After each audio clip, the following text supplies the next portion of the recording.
నమస్తే. ఇన్నాళ్ళు నన్ను సపోర్ట్ చేస్తూ, ఎంకరేజ్ చేస్తూ మీ ప్రేమని నాకు అందిస్తున్న ప్రతి ఒక్కరికి కృతజ్ఞతలు.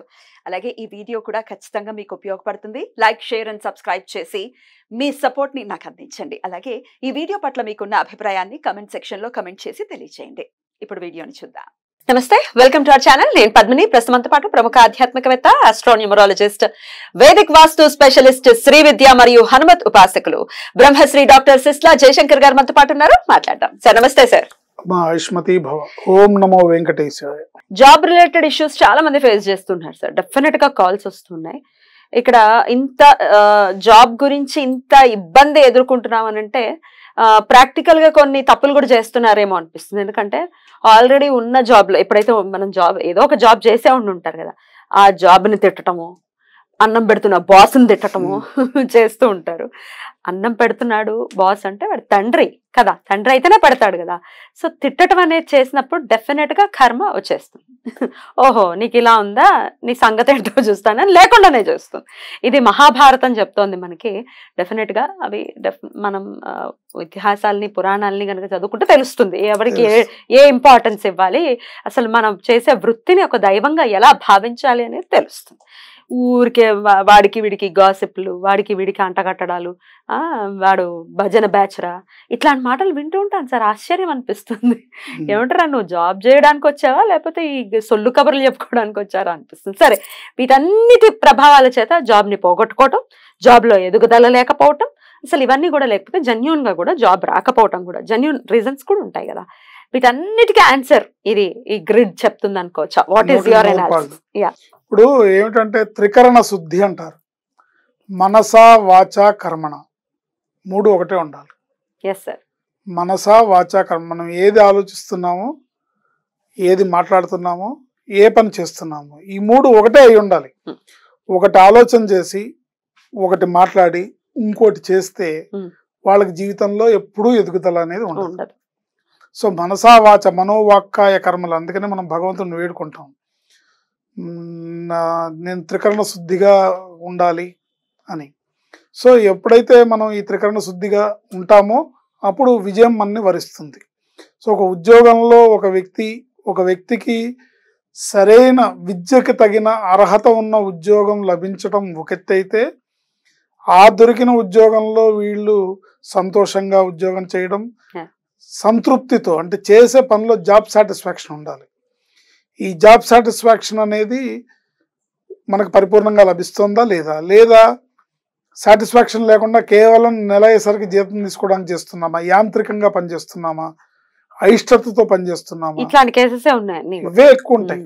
సో చేసే పనిలో వీళ్ళు నాకు నెలకింత జీతం ఇస్తున్నారు కాబట్టి ఏదో టైం పాస్ చేయడమే తప్ప నా ధర్మం ఇది, నా విధులు ఇవి అని తన ధర్మాన్ని ఎరింగి తను కష్టపడి ఉద్యోగం చేస్తే ఎదుగుదల, ఇక్కడ లేకపోయినా ఎదుగుదల దీని ఆశీర్వాదం వల్ల నీకు ఇంకో చోట వస్తుంది. 100% నాది అనుకుని పనిచేయాలి. ఏదైనా కూడా ఇది నాది అనుకుని. సో ఆడవాళ్ళకైనా మగవాళ్ళకైనా చేసే ఉద్యోగంలో అభివృద్ధి కావాలన్నా, చేసే ఉద్యోగంలో అనుకూలత రావాలన్నా, ఇప్పుడు ముఖ్యంగా ఆడవాళ్ళు చూసుకుంటాం, కొన్ని చోట్ల వాళ్ళు పాపం ఉద్యోగం చేస్తుంటారు, కుటుంబం కోసం ఉద్యోగం చేయాల్సిన పరిస్థితి ఉంటుంది, కానీ అక్కడ వాళ్ళకి పరిస్థితులు అనుకూలించక హెరాస్మెంట్, వేధింపులు ఉంటాయి, అన్నిటికీ పనిచేస్తుంది.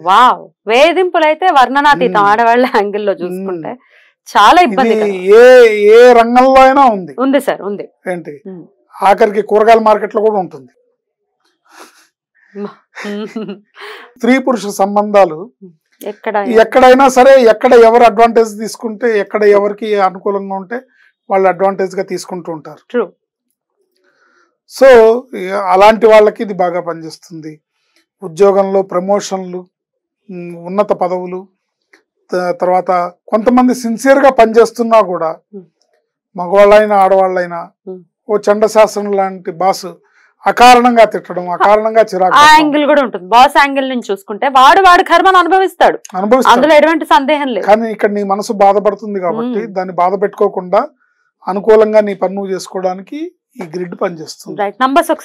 సో 5, 16, 9, 4, 10, 3, 6, 15, 8, 13, 12, 1, 11, 3, 7, 14 దీన్ని ఒక రాగి రేకు మీద కానీ వెండి రేకు మీద కానీ చెక్కించి దాన్ని పూజ చేయాలి. ఆదివారం నాడు, ఆదివారం పుష్యమి నక్షత్రం కలిసి వచ్చిన రోజు కానీ, ఆదివారం కృత్తికా నక్షత్రం కలిసి వచ్చిన రోజు కానీ, లేదా ఆదివారం అమావాస్య నాడు కానీ, ఇవి విశేషమైన రోజులు. ఆ రోజున శుక్రహోరాలో దీన్ని పూజలో పెట్టుకోవాలి. ధరించడం కూడా శుక్రహోరాలు ఆదివారం నాడు విశేషమైన నక్షత్రం ఉన్న రోజు ధరించాలి. కనీసం ఒక 6 వారాలు పూజ చేయాలి. 6 ఆదివారాలు. ఓకే, ఎట్లా పూజ చేయమంటారు? ఓం శ్రీం హ్రీం సూర్యాయ నమః, లేదా ఓం హ్రీం శ్రీం మిత్రాయ నమః, ఓం శ్రీం హ్రీం మిత్రాయ నమః, ఓం శ్రీం హ్రీం మిత్రాయ నమః అనే ఈ మంత్రాన్ని దాంతోని పూజ చేసి సూర్యుడికి అభిముఖంగా, సూర్యోదయానికి పూర్వమే సూర్యోదయ సమయంలో సూర్యుడికి అర్ఘ్యం ఇచ్చి సూర్యుడికి నమస్కారం చేసి జిల్లేడు ఆకుల్లో జిల్లేడు పూలను పెట్టి స్వామికి సమర్పించి దీనికి పూజ చేయాలి. అంటే అర్ఘ్యం ఇస్తున్నట్టుగా అలా అర్ఘ్యం ఇచ్చి ఆకుల్లో జిల్లేడు పూలు పెట్టి స్వామికి సమర్పించాలి. ఆయనకి ప్రీతికరమైనవి అవి సమర్పించి దీన్ని మీరు కుంకుమ పూజ గాని గంధంతో గాని పూజ చేసి 6 వారాలు. ఇది పూజ ప్రారంభం ఆదివారం నాడు కృత్తికా నక్షత్రం రోజు గాని, ఆదివారం పుష్యమి నక్షత్రం రోజు గాని, ఆదివారం అమావాస్య రోజు గాని ప్రారంభించి 6 ఆదివారాలు పూజ చేసి మళ్ళీ మీకు తారాబలం కుదిరిన రోజు దీన్ని ధరించాలి. దీన్ని ఎవరికి వాళ్ళు ధరించవచ్చు, ఎవరికి వాళ్ళు ఈ పూజ చేసుకోవచ్చు, ఎవరికి వాళ్ళు ఈ యంత్రాన్ని చేత్తో లిఖించుకోవచ్చు. అంటే ఇట్లా రాస్తే పడే రాగి రేకులు వెండి రేకులు దొరుకుతాయి.